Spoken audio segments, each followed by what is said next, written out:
first one uses the same kind of styling. It calls the external class the .as file to load it in. Basically what this does is nothing. But there's a listener on this little circle thing that's spinning. If I click and drag that, it remembers where I leave it. It also is calculating the distance from the original center point, the x and the y distance, so it's doing a little bit of math from the x and the y to figure out what the literal distance is from, like, as the crow flies. It's also calculating the radians and degrees. So this is at the 328th degree, 200, 1, so on and so forth. So you can, if you wanted to, use some of the math that's in this to calculate whether or not you're running into things, etc., etc. You notice that it's also not letting me overlap with the side of the wall, so it's found its limit there and its bounds. So this is really just an event listener that is listening to the mouse down event. When I hold my mouse button down, it allows me to drag it around and change the position. When I let go, it stops listening, and then it leaves it where it is. But all throughout that while, as I'm dragging, you can see it's recalculating the position, the x, the y, all that jazz. There's a little bit of lag, but I'm not too worried about it because I don't want to break things. And when I click redraw, there's another listener there that basically resets everything to 0. So you don't need to do anything for the radians and degrees or the distance if it's at 0, because it's where it started. But as soon as you move it off just a little bit, x and y is something you can calculate the distance from the center, and you can calculate the degrees and the radians and this little Cartesian coordinate thing that they've got going here. So you can figure out exactly where it is, you can figure out where the sizes are, where the bounds are, and this in and of itself is the basis for most games that would exist out there. I mean, what is a video game except for a virtual object that has bounds that you hit or don't hit? I mean, how many of you have played Call of Duty? Call of Duty, Battlefield, a little bit. Okay. Yes, Grand Theft Auto. You know, you shoot something or somebody, it hits it. How does it hit it? How much damage does a bullet do? I mean, that's all something that's stored in the object itself. The trajectory is stored into it, and the object it's hitting has to be a box or hit area of some sort. And that hit area is like, you know, is it a headshot? Is it a lot of damage? Is it a little bit of damage? You know, is it somebody shot you in the hand? Personally, I think that would hurt, but in a video game, it doesn't hurt at all. You know, you could sit there playing James Bond GoldenEye back in the day and just go plinking at somebody's hand, and they wouldn't get injured at all. But, you know, boom, headshot, everybody's down. Same concept. All it is a little bit of math. So if you can determine the bounds, if you can determine what direction something's going in, you can figure out where it's going to hit, or if it hits. The way that Flash does it is they have basically a check every cycle, and they say, hey, have I run into something? Have I collided with something? If I have, then boom, I blow up. If not, then don't worry about it. I'm just going to keep going in whatever trajectory I was going on. That does assume that you have a fairly robust structure based around it. So you like have a class of a bullet, you have a class of a player, and the players and the bullets would all be instanced, so to speak. So if you wanted to do a Space Invaders game, kind of complex, but it's possible, relatively possible, with Flash, with ActionScript. This here, like I said, is just the basis of all that. Fairly simple. But looking at this and then looking at the code, remember that actions are tied to elements. Did we do any dynamic text at all in the last classes? Maybe a little bit. These are dynamic text fields. Sorry, movie clips with dynamic text inside of them. Redraw is a function, that is the reset button. This is the work area. That's just where the stuff is rendered. Oops. And then looking at the code itself, we have, again, a big mess of includes. So it has the events, it has mouse events, it has the movie clip. It has simple buttons included, which is a class that's already been built. You can just leverage that and then make your life easy. It's got geometry. Like, there's a whole bunch of geometry stuff in Flash because, well, there's been a lot of games that have been built in Flash, a lot of hit detection things.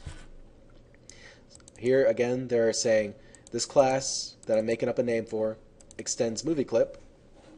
We have the start X, which is a number. We have the start Y, which is a number. Are you dragging? Yes or no? Probably not when you start. So dragging, basically when, where is it? I'll get to it in a second, but there's a lot of crap in here and it's kind of annoying. Public function, drawing 1, the constructor. I'm starting my X and my Y with wherever the puck is.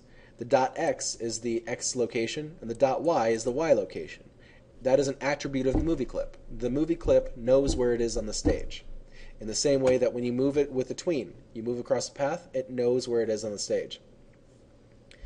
It sets up the reset button to listen to a mouse click. Calls the reset handler button if you do. The puck, it has the listener of mouse down, which is when I click and hold. It calls the drag press handler function when I do that. The stage has a event listener of mouse up, meaning when I click up, I let go of the dragging. If I click down, I am dragging.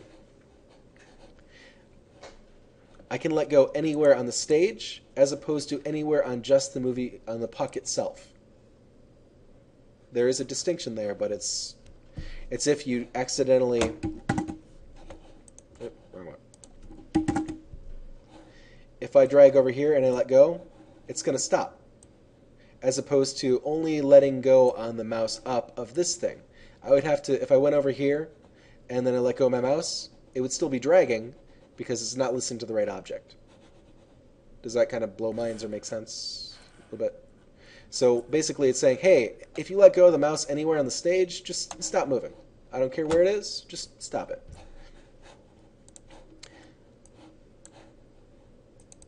And then it updates the screen on every frame on blah, blah, blah. Basically it's saying anytime you hear the enter frame event, call the enter frame handler. The enter frame handler is always running because you're always going into a new frame because this little guy's spinning. Basically it's looking for the change in the X, change in the Y. It knows what the start X and the start Y are because we set them up here. It's changing the position of the puck, changing the distance. So it's running a function that says, hey, let's figure out how far it is from the change of the X and the Y. It's changing the text of the radians. It's changing the text of the degrees. And then it's setting the positioning to that, and then it's rotating just slightly. So those little things right there are causing it to spin, causing it to change, causing that text to update, and that's all tied to the mouse down and mouse up functions that are listening all the time off of the puck and the stage. Kind of make sense? Now the values for X and Y, the distance. The X and Y is based on where the position is on the stage, but does it actually have to call up an equation to calculate the distance, or does that? Yes. The get distance is not a magical thing, it just doesn't happen. It'd be nice if it did. But get distance, get radians, get degrees, get radians again, but it's the same function, are all declared down here. So you have the math stuff, get distance, and then it does some math on that. Get radians, does some math on that. Get degrees, does some math on that, and it returns a value. And that value is what's being populated into the text field here, here, here, here, here. So it's not magic. There might be a math function in one of the libraries somewhere that do that for you, but I don't know if it's going to work in the way that you need it to. So sometimes when you're dealing with this stuff, you just have to know how to do math, or know what value to get and know what to Google to get the equation that you need to use in the thing. So these I won't talk about anymore. The drag handler basically says, hey, what's the radius and the width and the height? So it's looking for the bounds around the box, and it's not going to let me drag it outside of those bounds. It says when you're dragging, it's true. Start drag, I have no idea what that is. I think it's an internal function to a movie clip. so you can move it around the stage. It's just as you're going, it's checking the height, the width, and the position. And it's basically faking a rectangle around that so you don't accidentally drag it outside of those bounds. When I let go, it says, if you're dragging, okay, cool, we're dragging. Now we're not dragging. And then it stops moving the object on the stage.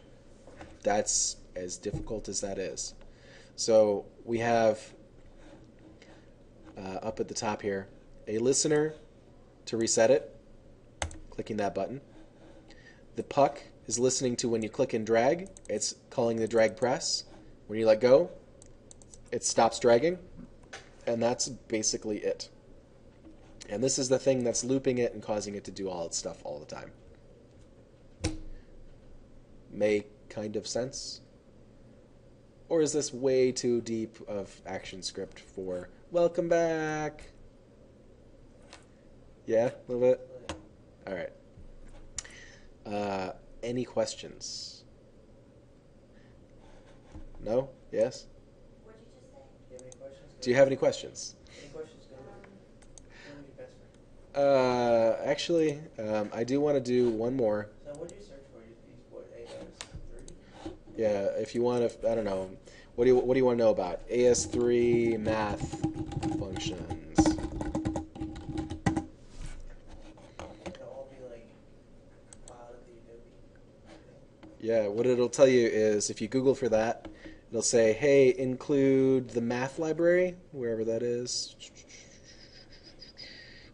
Up here somewhere. Yeah, like radians. You do degrees math.pi by 180, and it gets you all of these math functions that you could run with. So pi, e, the log 10, square root of 1, 2. It has definitions for all the functions here too. So basically just include flash.math up at the top, and then you get access to all this stuff. Why they don't give it to you by nature is because they're trying to watch their file size.